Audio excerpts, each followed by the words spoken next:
আসসালামু আলাইকুম।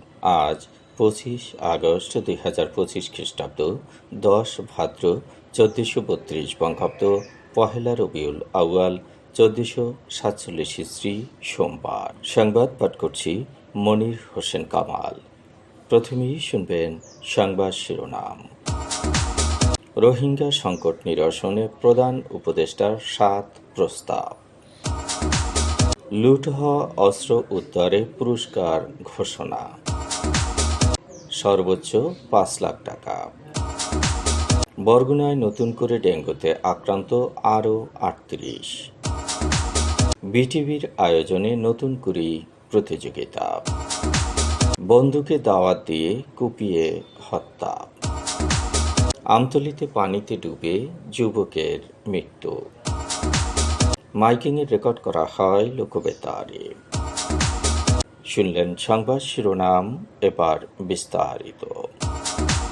মিয়ানমার থেকে আসা রোহিঙ্গাদের নিয়ে সংকট নিরসনে 7 দফা প্রস্তাব তুলে ধরেছেন প্রধান উপদেষ্টা অধ্যাপক ডক্টর মোহাম্মদ ইউনূস। কক্সবাজারের হোটেল বে ওয়াসে রোহিঙ্গা ইস্যুতে অংশীজন সংলাপে তিনি এ প্রস্তাব তুলে ধরেন। প্রধান উপদেষ্টা বলেন, 2017 সালের এই দিনে প্রায় 8 লাখ রোহিঙ্গা সীমান্ত অতিক্রম করে জীবন বাঁচাতে বাংলাদেশে চলে আসেন। এখনও নতুন করে রোহিঙ্গারা আসছে। অধ্যাপক ইউনূস আরও বলেন, রোহিঙ্গাদের নিজ দেশে নিরাপদে ফিরে যেতে হবে। দাতা সংস্থা ও আন্তর্জাতিক অংশীজনদের জীবন রক্ষাকারী কাজ চলমান রাখতে হবে। রোহিঙ্গাদের প্রতি সব ধরনের নিপীড়ন বন্ধ করতে হবে। মিয়ানমারের অভ্যন্তরে সহিংসতা বন্ধে, জাতিগত নিপীড়ন রোধে পরামর্শ কিংবা সংলাপের জন্য একটা প্ল্যাটফর্ম তৈরি করতে হবে। আন্তর্জাতিক সম্প্রদায়ের ভূমিকা, বিশেষ করে আসিয়ানকে রাখাইনে নিরাপদ পরিবেশ তৈরিতে সহায়ক ভূমিকা পালন করতে হবে।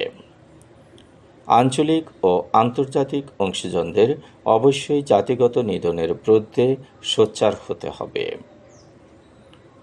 আন্তর্জাতিক সম্প্রদায়কে ন্যায় বিচার, দায়বদ্ধতা নিশ্চিত করতে এবং গণহত্যা ও মানবতা বিরোধী অপরাধ বন্ধে গুরুত্বপূর্ণ পদক্ষেপ নিতে হবে।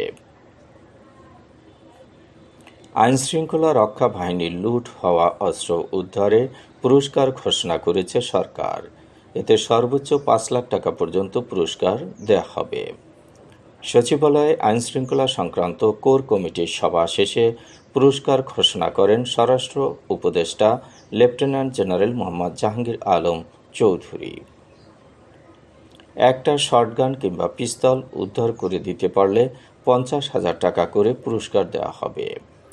চায়না রাইফেল ও এসএমজি উদ্ধার করে দিতে পারলে পুরস্কার দেওয়া হবে 1 লাখ টাকা। এলএমজির ক্ষেত্রে 5 লাখ টাকা পুরস্কার দেওয়া হবে।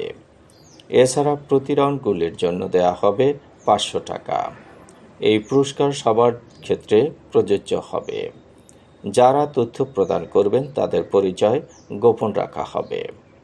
পুলিশে নিয়োগ বাণিজ্যে দুর্নীতির তথ্য দিতে পারলেও পুরস্কার দেওয়া হবে। বরগুনায় নতুন করে ডেঙ্গুতে আক্রান্ত হয়েছে আরও 38 জন। এ নিয়ে জেলায় মোট আক্রান্তের সংখ্যা 5,784 জন।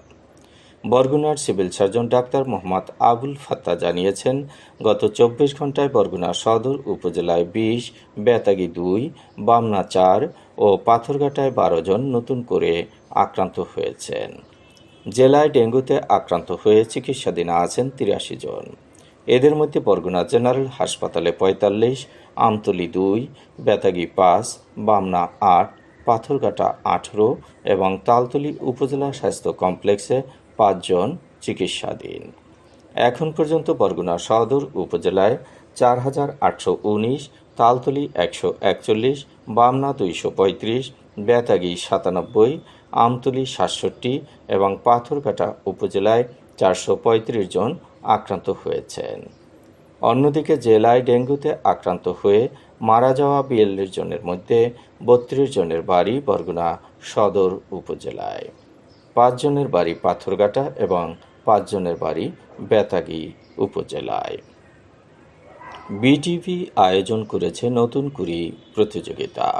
9টি বিষয় ক ও খ শাখায় প্রতিযোগিতা অনুষ্ঠিত হবে, যার মধ্যে আছে অভিনয়, আবৃত্তি, গল্প বলা, কৌতুক, সাধারণ নৃত্য, উচ্চাঙ্গ নৃত্য, দেশাত্মবোধক গান, আধুনিক গান, রবীন্দ্রসঙ্গীত, নজরুল সঙ্গীত, লোকসঙ্গীত ও হামদ নাত। 6 থেকে 11 বছর ক শাখা এবং 11 থেকে 15 বছর খ শাখা নির্ধারণ করা হয়েছে। প্রত্যেক প্রতিযোগী সর্বোচ্চ 3টি বিষয়ে প্রতিযোগিতায় অংশ নিতে পারবে। আগামী 5 সেপ্টেম্বর পর্যন্ত আবেদন করা যাবে। বিটিভির ওয়েবসাইট www.btv.gov.bd থেকে আবেদন ফর্ম সংগ্রহ করা যাবে। পুরো দেশকে 19টি অঞ্চলে ভাগ করে চলবে প্রাথমিক বাছাই। সেখান থেকে বিজয়ীরা পাবে বিভাগীয় বাছাই পর্বে। সেখান থেকে বিজয়ীরা যাবে বিভাগীয় বাছাই পর্বে। 2 নভেম্বর থেকে 6 নভেম্বরের মধ্যে হবে ফাইনাল প্রতিযোগিতা। শেরপুরের নলিতাবাড়িতে বন্ধুকে দাওয়াত দিয়ে কুপিয়ে হত্যা করা হয়েছে। ছালুয়াতলা ফকিরপাড়া গ্রামের তুলা মিয়া এবং গেরাপাড়া গ্রামের নাজমুল হক ঘনিষ্ঠ বন্ধু। তারা একত্রে চুরি করত। রোববার রাতে তুলাকে দাওয়াত দিয়ে বাড়িতে আনে নাজমুল হক। বন্ধুকে খাওয়ানোর পরে ছুরি দিয়ে কোপানো শুরু করে। প্রাণে বাঁচতে তুলা মিয়া দৌড়ে পালানোর চেষ্টা করে। ধান ক্ষেতের ভিতরে তাকে কুপিয়ে হত্যা করা হয়। পায়রা নদীতে পাওয়া গেছে যুবকের ভাসমান লাশ। আজ সকালে আমতলী পৌরসভার সজল পায়রা নদীর পোলক পাড়ে গোসল করতে নেমে পানিতে ডুবে মারা যায়। 3 ঘন্টা পরে ফায়ার সার্ভিসের কর্মীরা তার মরদেহ উদ্ধার করেছে। সে সাঁতার জানত না। মাইকিংয়ে রেকর্ড করা হয় লোকবেতারে। সুমধুর ও সুস্পষ্ট কণ্ঠে মাইকিংয়ের জন্য লোকবেতারের বিকল্প নেই।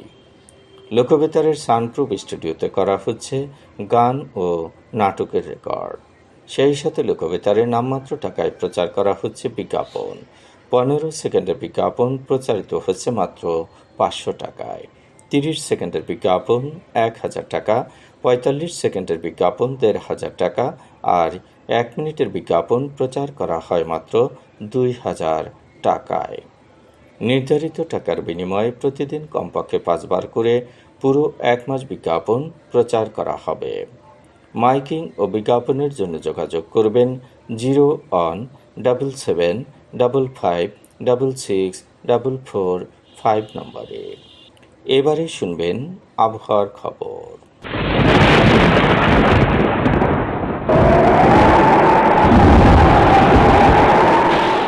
মৌসুমি বায়ুর অক্ষের বর্ধিতাংশ রাজস্থান, উত্তরপ্রদেশ, বিহার, পশ্চিমবঙ্গ এবং বাংলাদেশের দক্ষিণাঞ্চল হয়ে আসাম পর্যন্ত বিস্তৃত রয়েছে। এর একটি বর্ধিতাংশ উত্তর বঙ্গোপসাগর পর্যন্ত বিস্তৃত। মৌসুমি বায়ু বাংলাদেশের উপর মোটামুটি সক্রিয় এবং উত্তর বঙ্গোপসাগরে মাঝারি অবস্থায় রয়েছে। রংপুর, রাজশাহী, ময়মনসিংহ, ঢাকা, খুলনা, বরিশাল, চট্টগ্রাম ও সিলেট বিভাগের অধিকাংশ জায়গায় অস্থায়ীভাবে দমকা হওয়া সহ বিদ্যুৎ চমকানো বা হালকা থেকে মাঝারি ধরনের বৃষ্টি অথবা বজ্রসহ বৃষ্টি হতে পারে। আজ দেশের সর্বোচ্চ তাপমাত্রা ছিল শ্রীমঙ্গলে 33.5 ডিগ্রি সেলসিয়াস এবং সর্বনিম্ন তাপমাত্রা ছিল রাঙামাটিতে 24 ডিগ্রি সেলসিয়াস।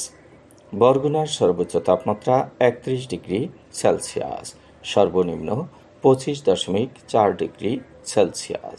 আগামীকাল সূর্যোদয় হবে ভোর 5:38।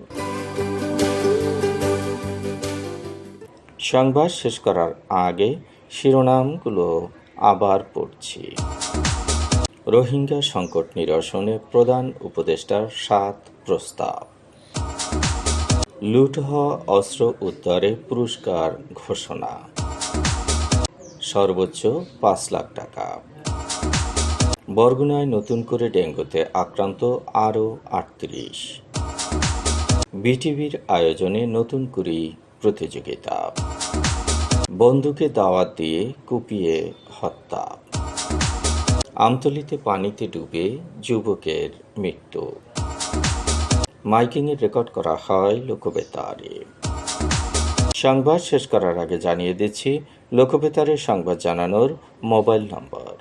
আপনার এলাকার গুরুত্বপূর্ণ সংবাদ জানাতে ফোন করুন 0-7755664445 নম্বরে। আর লোকবেতারের সাথে যুক্ত হয়ে গান শুনতে চাইলে SMS করুন 01782973478 নম্বরে। মোবাইল করবেন 01959438545 নম্বরে। বিশ্বের সব জায়গা থেকেই শুনতে পারবেন লোকবেতার। লোকবেতার FM.org ওয়েবসাইটের মাধ্যমে শুনুন সরাসরি অনুষ্ঠান। সংবাদ পাঠ এখানেই শেষ করছি।